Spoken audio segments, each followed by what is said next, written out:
But essentially, what I want to go over today is rethinking how you even view real estate tech and how you view what you currently have, and then change your mindset as you look into the new things, the new shiny objects. Like I just saw it in there just now. Should I change from Real Scout to HomeBot? Maybe, but this thought exercise will help, I think, go through that. Who am I? Real quick, been in the business 14 years or 13 years. My parents have been licensed since 96, so I grew up around here. This was our best year by a landslide, which has been phenomenal to have. A little bit consulting here and there. I'm pretty in deep with the Follow Up Boss group over there, but that's more of a why I'm here. So essentially, what I want to go over again is entering the new year with a different approach towards your tools. How can we leverage what we currently have or what we're considering bringing on to bring in more opportunities and then earn the right to serve them, right? Rather than chasing every shiny object. And I wrote this before, Leon even talked about this, which is pretty funny. So thank you, Leon, for the layup. How can we leverage current tools to their fullest extent? Beyond, great, I've got HomeBot. They're going to get a home value alert. They're going to get equity reports. What else can I get out of it? So with over a decade of changing tools, and trust me, up until about 2 years ago, I was the guy changing systems every calendar year, and I would export and I would import. It would be a complete disaster because every time you change anything, you're losing data. It's not going to migrate properly. Your clients get confused, whatever it might be. I've developed basically, it sounds silly, but the more I talked about this with some people, they realize they tell me that it's a very unique angle. Essentially, I've got 3 criteria that any piece of tech has to cover, at least 2 of them. You might have heard this before. You ever heard the saying, good, fast, and cheap, you get to pick 2 of them? Okay, the same exact thing here. So if you want a really good plumber and you want him to be really fast, he is not cheap, right? If you want a great plumber that is going to be cheap, you're going to wait and you're going to wait and you're going to wait for him to have side jobs, etc. So that's the example. Okay, so the criteria that I go by is, how does it benefit me? Obviously, I'm the paying user, right? It has to benefit me in some way for my team. The unique piece is, how does it benefit the client? What can I do with it for the client's benefit, either unknown to them, or can I even leverage it by name and tool to them as a way to stand out among the crowd on a listing presentation, a buyer consult, an open house, leveraging what I have as tools that I can talk about and brag about and put out marketing pieces about. And the last piece, which is super important to me, and you can take this across other CRMs and Lofty and KV, all the other ones, does it or can it integrate with Follow Up Boss? Because the one thing I hate more than anything in the world is chasing data and chasing systems and logging in here and logging in there. And oh, I got to log into this dashboard to look at this client. And I got to go here, re-log in, doesn't talk. I got to create a custom integration. Not going to happen. Those are the 3 things. So it has to have 2 of the 3. So what I basically did was take my tech stack that most of you might already know if you've heard me talk before and give you this angle, right? So here's the examples. And I challenge you to go through this with all of your core pieces. Think about like DocuSign, right? Everyone has it. You have DocuSign or eSign or Glide or whatever it is. We use that because it helps us get autographs remotely. How does it help the client? If they're signing 84 pages of disclosures, the benefit to the client is a rested hand, right? To reframe what you're doing here. So essentially, how does Follow Up Boss work? It is FUB, so it syncs with FUB. Duh, right? I'm not going to go over why I use it, but for the client, right? I'm able to keep all my communication together, right? But I literally just opened this. Can you see my screen still? Leon was talking about tags, right? So I have a smart list, a saved filter that's called reverse prospecting. So I'm coming in here, give me anyone with a specific geographic radius in a certain price range that has been browsing in said price range, that has looked at a house in that price range in those cities on my site in the last 6 months. And I print this list out and take it to listing presentation. I said, Mr. Seller, most agents you've talked to have had buyers, correct? They said they've had buyers, right? Oh, yeah, they mentioned that. I said, great. Did they show you their names and phone numbers and email addresses in the last house they looked at? No, what are you talking about? Here it is. I've got 193 buyers currently on my website in the last 6 months looking at houses like yours in Cyprus that I can call tomorrow. Do you want to move forward? Right? That's the leverage, right? That's a way that I can leverage. I use technology that allows me to do X, Y, and Z. This is great for me, but you got to find a way to spin that to the client's benefit.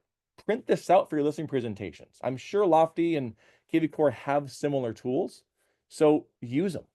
Super important. And that's been a tremendous benefit, that one tagging thing, which we talked about briefly. Street text, we all know about street text, right? We're all here. So does it sync with FUB? Yes, it does. What is it? We all know what it is. What's the benefit, though, to the client? How do we leverage it to the client? And it's not, hey, Mr. Seller, I'm in front of you all the time on Facebook. Don't you get to see me? Ha, that's not it. It's Mr. Seller, we invest in the most advanced and high-performing digital ad strategies to get your house in front of more buyers that are not on Zillow, and we're going to put them in front of you, or put your house in front of them. How are we going to expose your listing to more buyers? Mr. Seller, every agent in our MLS gets access to about 85 websites, and then ListHub gets a few more. Zillow, Redfin, Trulia, great.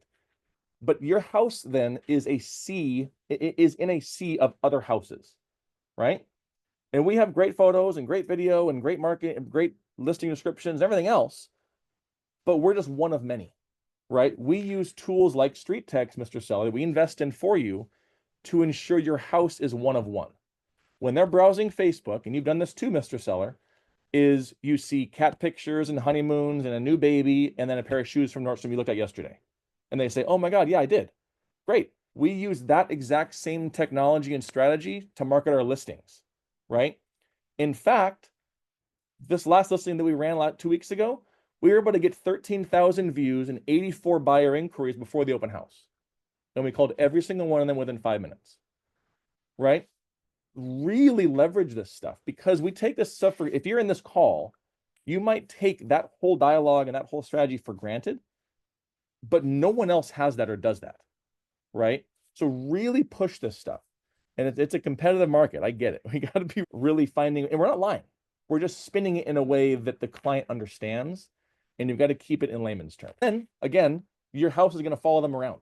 As soon as they register, guess what? It's just going to be your house over and over, and video and carousel ad and video static, everything else. So that's the thought exercise for a company like Street Text. Now I use Agent Fire for my website.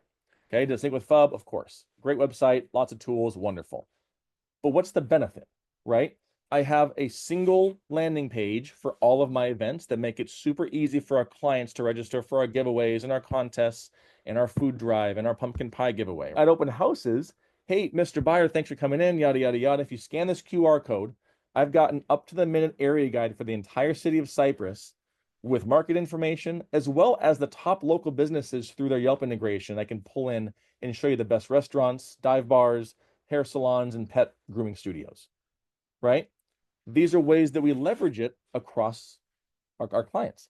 Back to the listing table, because if you can tell, I'm a mostly run listings with myself, but single property websites, overlooked tool.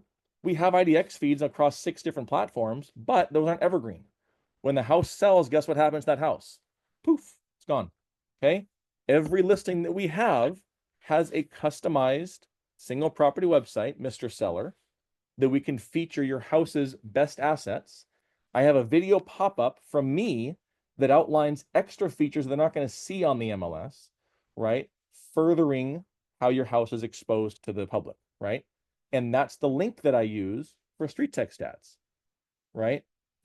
That way, Real Scout creates the search, they get the information they asked for, and they get extra information from me with the house they're not going to see by reading the description.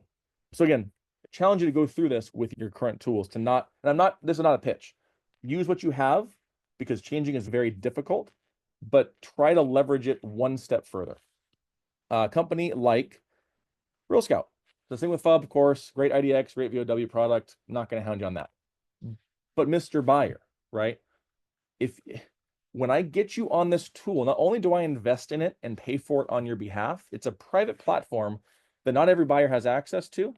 It is a better than the MLS, better than Zillow experience with no data sharing, no ads, no distractions. It's you and property, and we're able to collaborate together on the search tools, right? There are also, Mr. Buyer, tools in here and features that are not in the MLS. You mentioned earlier, I overheard you in the kitchen talking about how important it was to be near your kid's daycare. I can get commute times put into your search, so every house you look at, you know exactly how far it is from your daycare. right? You mentioned you love Starbucks. I'm also going to show you every house near a Starbucks. Would that be helpful to you? Leverage the third party tools by name. We know that when we go and just word vomit at people, if it's coming from us, they're not going to believe us. That's why you want a report from our PR. You want the ML, you want third party to support it. This is a white label, it's all white labeled, right? Download the Real Scout app, right? Just like my name, you're gonna have full access to the MLS. It's 20 minutes behind, it's a minute behind Redfin. It's the best search tool on the market. And no ads, no distractions. Hugely important. People like that, especially with the whole private, all the privacy changes and hacks and leaks and stuff. No one sees your information but me, right? This is a fun one, a little different. I'm doing direct mail now because that's something that's a big piece of our business. The thing with FUB, I had to build a Zapier integration for it. Trackable direct mail. Mr. Seller, right? We're back at the listening table now. When we send our radius mailers that I'm sure agent A and B told you about too, the difference with ours is every person that gets a postcard gets a unique trackable QR code. That way, when they scan that QR code to see the price and the pictures for your house, I know who it was when they scanned it and I can call them immediately.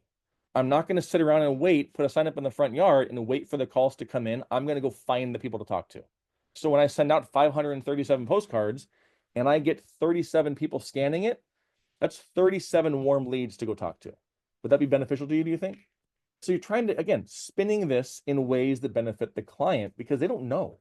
And this mindset has really worked wonders because it's helped me also not go like a rabbit chase or a squirrel chasing an acorn. Because again, 10 years in, I was changing like you wouldn't believe. But this has really helped me leverage and stay put, Ira said.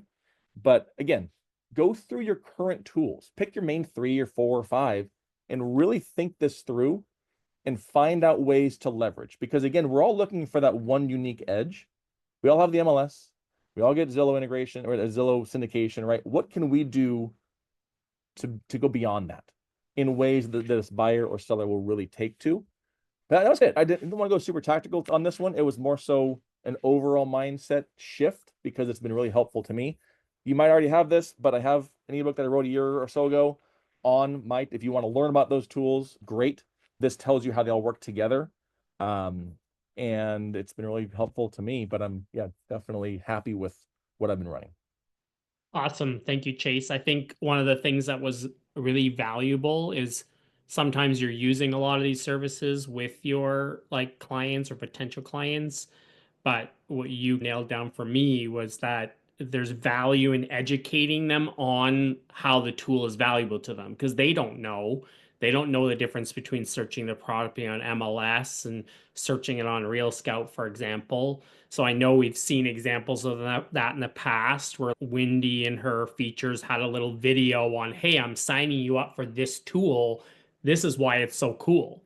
This is the difference in it. So sometimes we just think you're so submersed in all of this all day, you think everyone knows the value of what they're getting. Sometimes you need to educate people on the value and why it's different from what they might be getting elsewhere. So that was a good takeaway on that one for sure.